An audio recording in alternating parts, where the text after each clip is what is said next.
Hello everyone.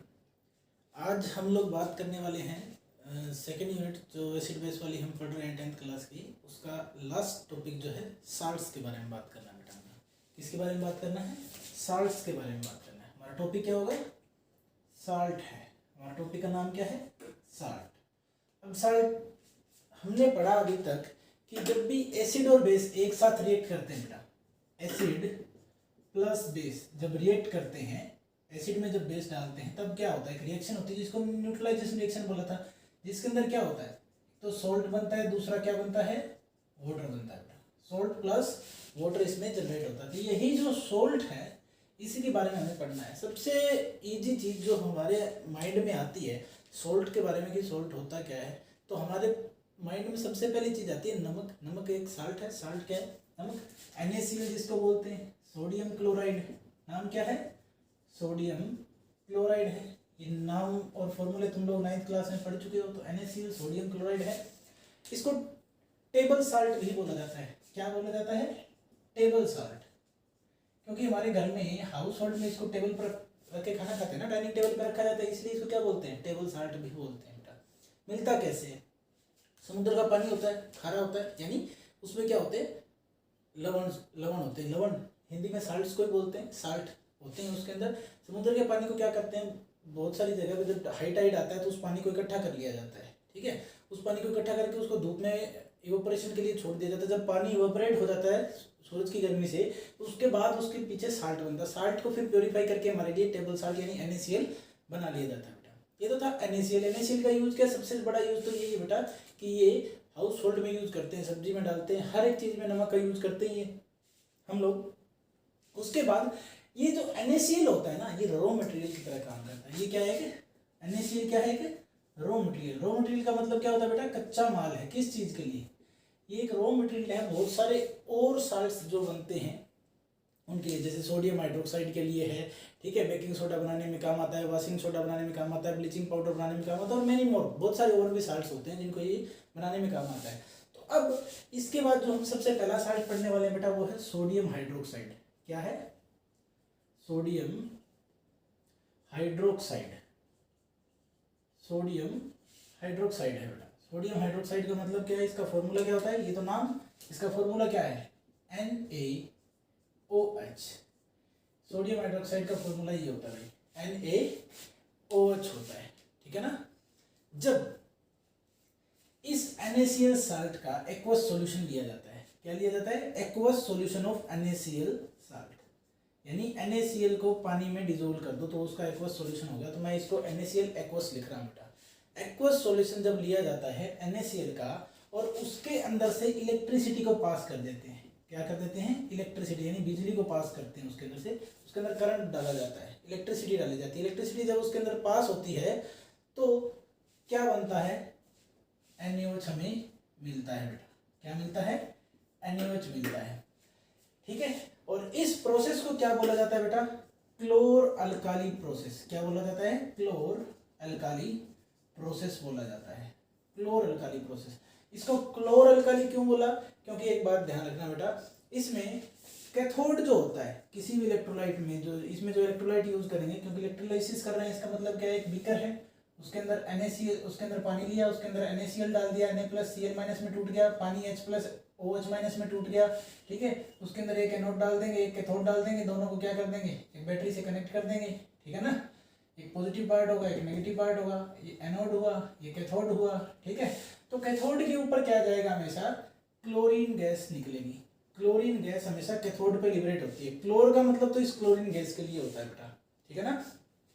इस process को क्लोर alkali process क्यों नाम दिया गया? क्योंकि हमेशा इसमें क्या होता है? कैथोड पे क्लोरीन गैस निकलती है, ठीक है, और एनोड पे हमें कैथोड पे हाइड्रोजन गैस निकलती है, क्लोरीन नहीं निकलती। और एनोड पे हमेशा हाइड्रोजन गैस निकलती है, क्लोरीन गैस निकलती है। एनोड पे हमेशा क्या निकलता है बेटा? क्लोरीन गैस निकलती है। एनोड पे क्लोरीन गैस निकलती है और कैथोड पे क्या होता है? हाइड्रोजन गैस निकलती है बेटा। कैथोड पे हाइड्रोजन गैस निकलती है और एनोड पे क्लोरीन गैस निकलती है। इस क्लोरीन गैस की वजह से इसको क्लोर बोला जाता है और इसी एनोड के आसपास ही NaOH डिपॉजिट होता है। NaOH इस एनोड के अराउंड एनोड, इस एनोड के पास ही NaOH मिलता है हमें। और NaOH क्या एक बेस है, और बेस को हम क्या बोलते हैं, अल्काली बोलते हैं।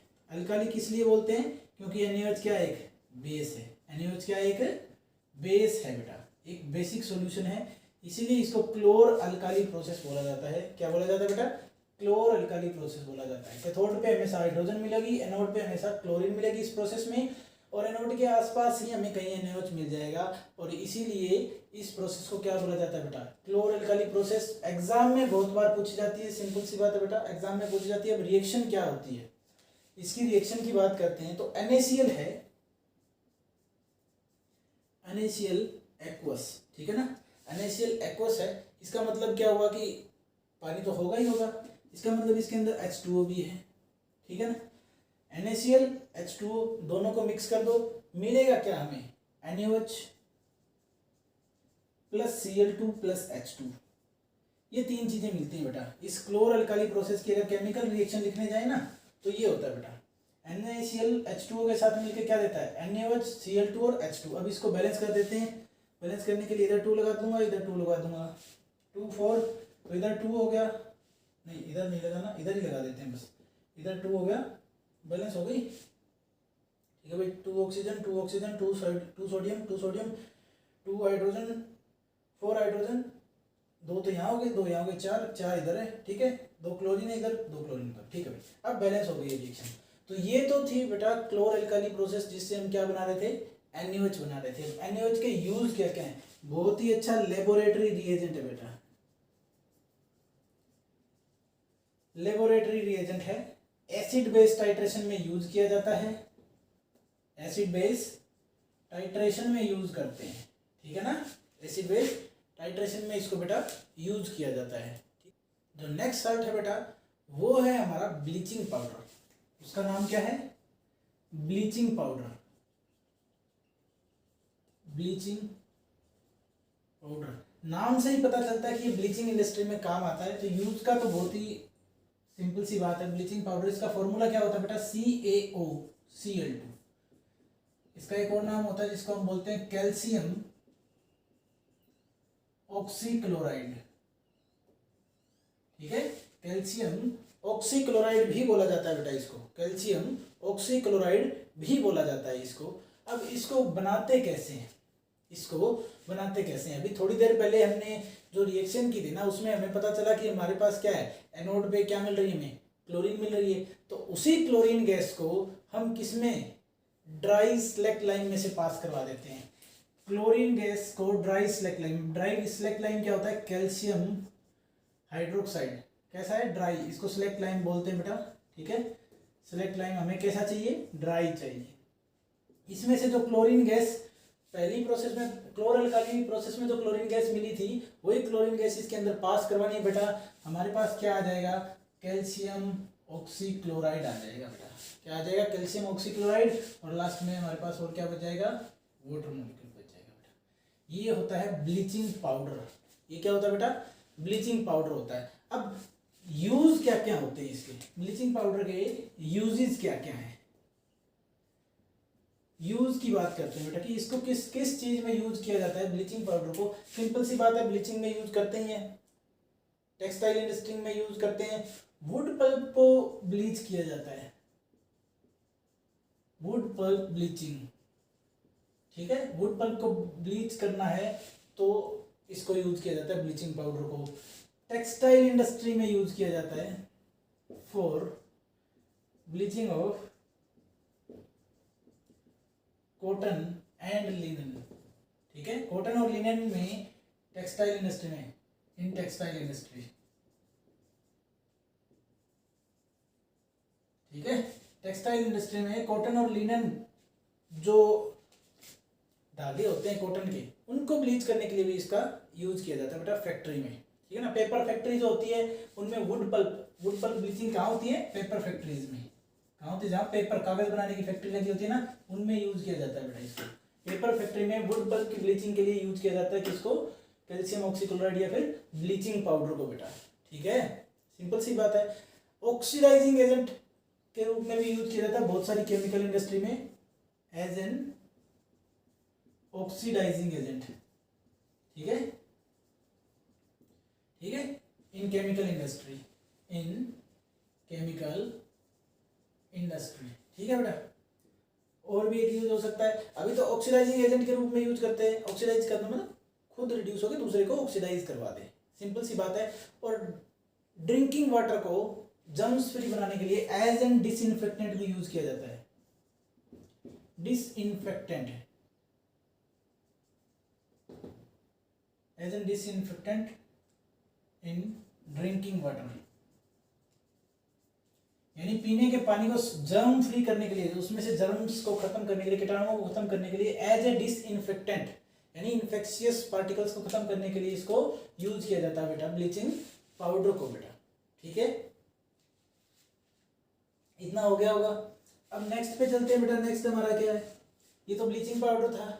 अब बारी आती है किसकी, ये बहुत इंपॉर्टेंट है क्योंकि ये घरों में यूज होता है, बेकिंग सोडा की। बेकिंग सोडा, मीठा सोडा भी बोलते हो इसको। घर में खाना पकाने में यूज होता है बेटा। खाना पकाते वक्त बेकिंग सोडा को डालते हैं, जब खाने को क्रिस्पी बनाना ना, क्रिस्पी बिल्कुल करारा बनाना, तब इसको डाला जाता है बेटा। और इसका यूज और कहाँ होता है, ब्रेड्स, जो ब्रेड्स होती हैं उनको फ्लफी बनाया जाता है। जो ब्रेड होती है वो इतनी फ्लफी होती है ना, बिल्कुल फोम की तरह होती है, उसको प्रेस करते हैं दब जाती है, फिर वापस फूल जाती है। वैसा वो फ्लफीनेस कैसे आती है, वो इसी की वजह से आती है, बेकिंग सोडा का यूज करने से ही आती है। उससे CO2 निकलती है, वो CO2 गैस क्या करती है, फ्लफीनेस पैदा करती है। वो आगे देखेंगे कैसे होता है। अब बेकिंग सोडा ये किचन में यूज होता है बेटा, सिंपल सी बात है।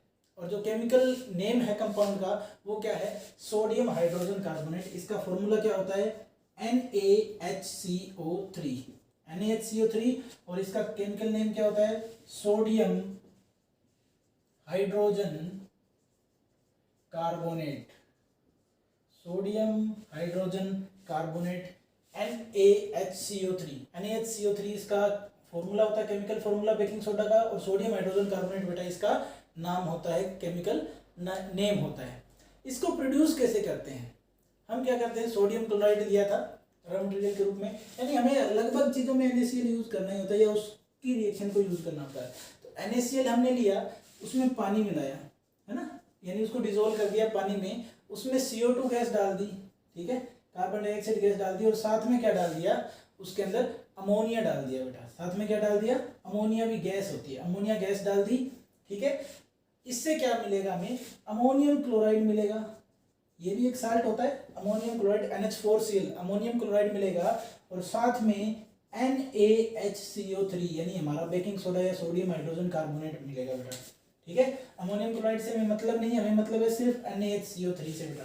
ठीक है, तो NaHCO3 को प्रिपेयर करने की प्रोसेस क्या है, NaCl में वाटर मिलाओ, CO2 मिलाओ और NH3 मिला दो बेटा। ठीक है, अब इसको कहाँ यूज किया जाता है, एसिड को न्यूट्रलाइज करने के लिए भी यूज किया जाता है, क्योंकि इसका नेचर क्या होता है, बेसिक नेचर का होता है बेटा। जब भी NaHCO3 को क्या करते हैं, हम वाटर के साथ डालते हैं या एसिड किसी भी एसिड के साथ डालते हैं या फिर हीट कर देते हैं। ऐसा कर लो कि NaHCO3 को जब हीट करते हैं, NaHCO3 को हीट करेंगे, NaHCO3 को हीट कर लेंगे। जब भी हम NaOH को यानी सोडियम हाइड्रोजन कार्बोनेट को जब भी हम हीट करेंगे बेटा, तो हीट करने पर क्या रिएक्शन होगी, हीट करने पर क्या मिलेगा, इससे हमें सोडियम कार्बोनेट मिलेगा, Na2CO3 मिलेगा। हीट करेंगे तो पानी इसमें से जितना भी होगा वो उड़ जाएगा ना, बाहर निकल जाएगा, तो प्लस में H2O आ जाएगा। ठीक है बेटा, सिंपल सी चीज है, प्लस में H2O और प्लस में CO2 कार्बन डाइऑक्साइड आ जाएगी बाहर। ठीक है, जब इसको हीट करते हैं तो ऐसा होता है, जब हीट करते हैं तो ये जो CO2 प्रोड्यूस हुई है ना बेटा, ये CO2 गैस निकलती है, यही तो ब्रेड वगैरह को ये क्या बनाती है, ब्रेड और केक को फ्लफी बनाती है, नरम बनाती है, उनको फ्लफी टाइप मटेरियल बना देती है, फोम जैसा बना देती है।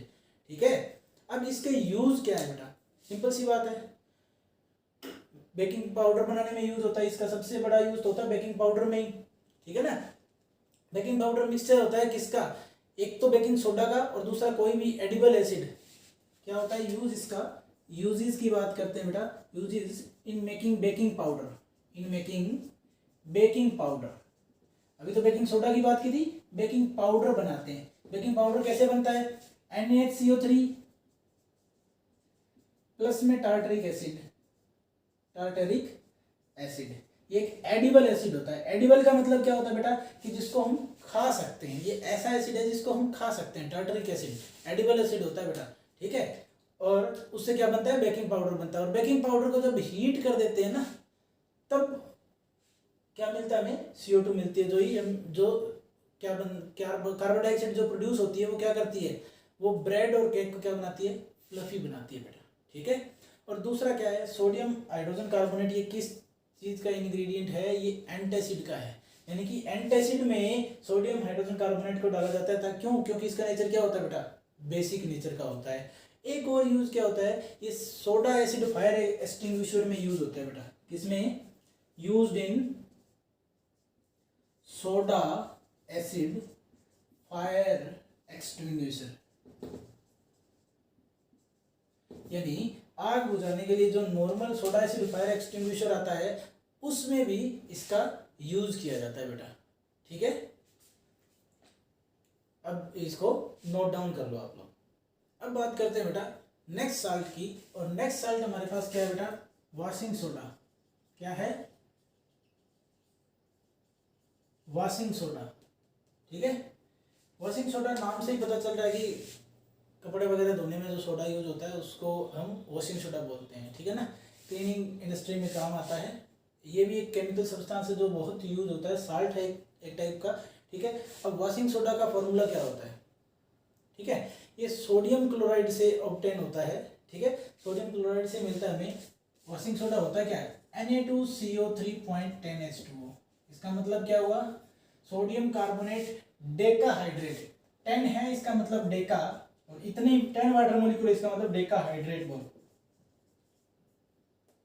ये क्या हुआ, सोडियम कार्बोनेट डेकाहाइड्रेट, इसका नाम हो गया बेटा, सोडियम कार्बोनेट डेकाहाइड्रेट हो गया, सोडियम कार्बोनेट, ठीक है। अब होता क्या है बेटा कि हम इसके अंदर 10, इसको जो नॉर्मल सोडियम कार्बोनेट लेते हैं, जैसे बेकिंग सोडा बनाया था, बेकिंग सोडा की जब हमने रिएक्ट करवाई थी, बेकिंग सोडा को जब हीट किया तो हमें सोडियम कार्बोनेट मिला था, NaHCO3। इसको बनाते कैसे, NaHCO3 को हीट कर दो, पिछली रिएक्शन लिख रहा हूँ जस्ट। Na2CO3 मिलता है बेटा, Na2CO3 मिलता है, और प्लस में हमें क्या मिल जाता है, Na2CO3 के साथ H2CO2 मिलता है, H2O प्लस CO2 मिलता है, तो यहाँ से सोडियम कार्बोनेट मिल गया। इस Na2CO3 को बेटा हम क्या करते हैं, इसमें 10 वाटर मॉलिक्यूल ऐड कर देते हैं, तो हमारे पास क्या आ जाता है, Na2CO3.10H2O। इसका मतलब क्या है कि ये हमारे पास क्या आ जाता है बेटा, वॉशिंग सोडा आ जाता है, ठीक है। वॉशिंग सोडा का यूज क्या होता है बेटा, वॉशिंग सोडा का यूज होता है ग्लास में, ठीक है।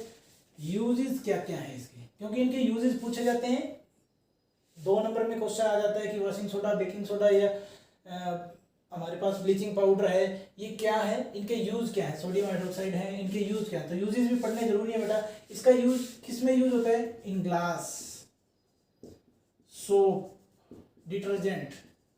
यानी ये सोप और डिटर्जेंट और ग्लास बनाने में यूज होता है बेटा। सिंपल सी चीज तो यही है। पेपर इंडस्ट्री में यूज होता है, एंड किसमें यूज होता है, पेपर इंडस्ट्री में, यानी कागज बनाने वाली इंडस्ट्री में भी यूज किया जाता है बेटा। और यूज क्या क्या है इसके भाई, दूसरा यूज क्या है कि सोडियम कार्बोनेट को कहाँ यूज किया जाता है, यानी वॉशिंग सोडा को कहाँ यूज किया जाता है, क्लीनिंग एजेंट के रूप में यूज किया जाता है। कपड़े वॉश करते हैं ना, तो क्लीनिंग एजेंट के रूप में भी यूज किया जाता है, cleaning agent in domestic purpose, cleaning agent के रूप में यूज किया जाता है। और क्या क्या यूज हो सकता है बेटा इसका, मैक्सिमम 3 यूज तो हमें लिखने ही होते हैं।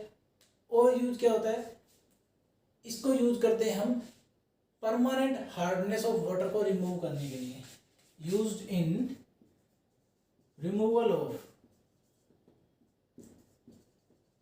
Permanent hardness of water.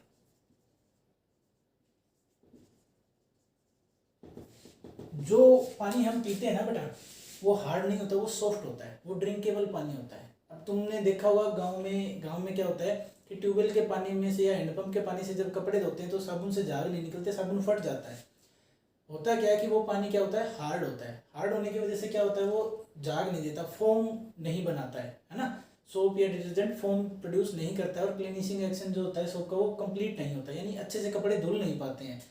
जबकि जो नहर का पानी होता है वो क्या होता है, सॉफ्ट होता है, उससे कपड़े अच्छे से धुलते हैं, उसमें फोम झाग बहुत ज़्यादा बनते हैं। तो सॉफ्ट पानी जो होता है, जो भी सॉफ्ट वाटर है, वो क्या होता है, पीने के लिए अच्छा होता है। जो हार्ड वाटर होता है ठीक है, वो पीने के लिए अच्छा नहीं होता, क्योंकि उसमें जो साल्ट्स होते हैं वो हैवी साल्ट्स होते हैं, जिन्हें हमारी बॉडी जो है वो पचा नहीं पाती है।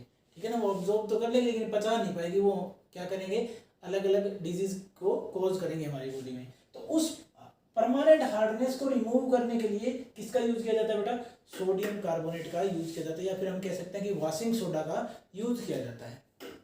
अब हमने एक चीज देखी यहाँ पर कि हमने Na2CO3 0.10H2O लिखा। ये 0.10H2O क्या है, ये 0.10H2 को, इसको अगर केमिस्ट्री की लैंग्वेज में बोला जाए तो बेटा इनको बोलते हैं वाटर ऑफ क्रिस्टलाइजेशन। क्या बोलते हैं, वाटर ऑफ क्रिस्टलाइजेशन।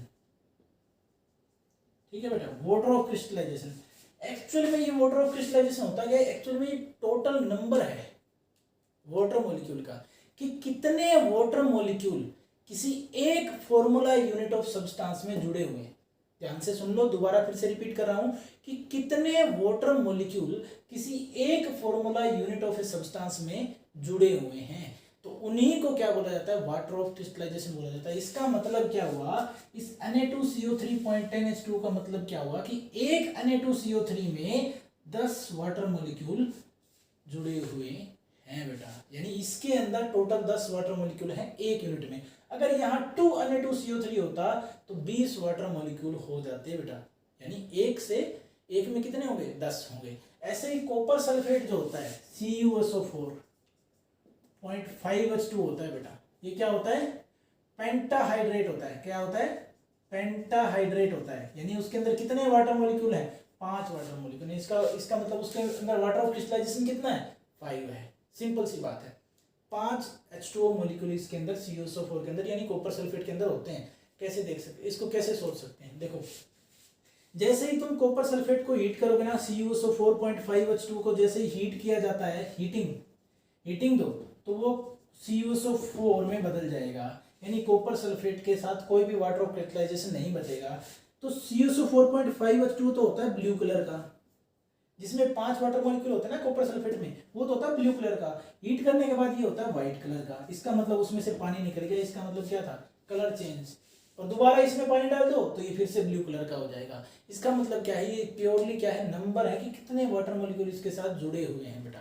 ठीक है, उसके बाद एक और छोटी सी और लास्ट जो कंपाउंड हमारे पास आता है वो क्या है कि जब हम जिप्सम को 373 केल्विन पर हीट करते हैं, ठीक है, जब भी जिप्सम को 373 केल्विन पर हीट किया जाता है तब उसे क्या बोला जाता है या उससे क्या बनता है, उस कंपाउंड की बात करेंगे हम।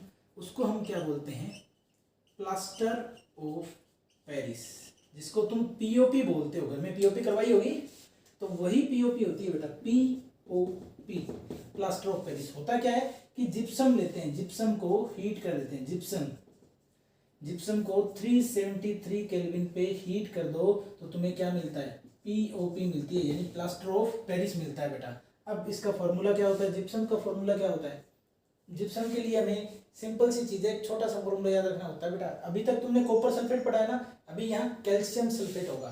क्या होगा, calcium sulphate dihydrate, CaSO4 0.2H2O होगा। कैल्शियम सल्फेट डाइहाइड्रेट, इसी को क्या बोला जाता है बेटा, जिप्सम बोला जाता है। क्या बोला जाता है, जिप्सम बोला जाता है। इसको अगर मैं 373 केल्विन पर हीट कर दूं ना, 373 केल्विन पर अगर इसको हीट कर दूं तो हमारे पास क्या मिलता है, CaSO4 0.5H2O, ठीक है, प्लस में इतना 1.5 पानी के मॉलिक्यूल बाहर निकल जाते हैं। अब तुम लोग सोच रहे हो कि हाफ, एक मॉलिक्यूल तो हो सकता है, हाफ मॉलिक्यूल कैसे आया। इसका मतलब क्या होगा कि दो कैल्शियम सल्फेट के मॉलिक्यूल के बीच में एक वाटर मॉलिक्यूल जुड़ा हुआ है, सिंपल सी बात है। तो CaSO4 पॉइंट जो हाफ H2 है इसी को बोलते हैं बेटा POP, प्लास्टर ऑफ पेरिस बोला जाता है। कहाँ यूज होता है, जब तुम्हारी हड्डियां टूट जाती है, जब किसी ने अपना पैर तोड़वा लिया, हाथ तोड़वा लिया, तो डॉक्टर उसके ऊपर प्लास्टर कर देता है ना, तो वो क्या है, वो POP तो है, वो प्लास्टर ही तो, प्लास्टर ऑफ पेरिस, यानी जो बोन्स क्रैक हो जाती है उनको ज्वाइन करने के लिए प्लास्टर ऑफ पेरिस का यूज किया जाता है। दूसरा क्या है, हाउस होल्ड इंडस्ट्री में यूज किया जाता है POP, क्लीन शेप देने के लिए। जब हम घर की छतों पे जो डिजाइन बने होते हैं वो POP से बनवाए जाते हैं बेटा, सिंपल सी चीज है, ठीक है ना। प्लास्टर बनाने में यूज किया जाता है, डिजाइन में यूज किया जाता है। क्यों? जैसे ही इसमें पीओपी में पानी डाल दोगे ना तो वो जिप्सम में कन्वर्ट हो जाएगा, CSO4 हार्ड मास में कन्वर्ट हो जाएगा फिर से वापस, ठीक है ना। तो ये था बेटा हमारा सेकंड चैप्टर, जिसमें साल्ट का पूरा टॉपिक आज हमने कवर कर लिया बेटा।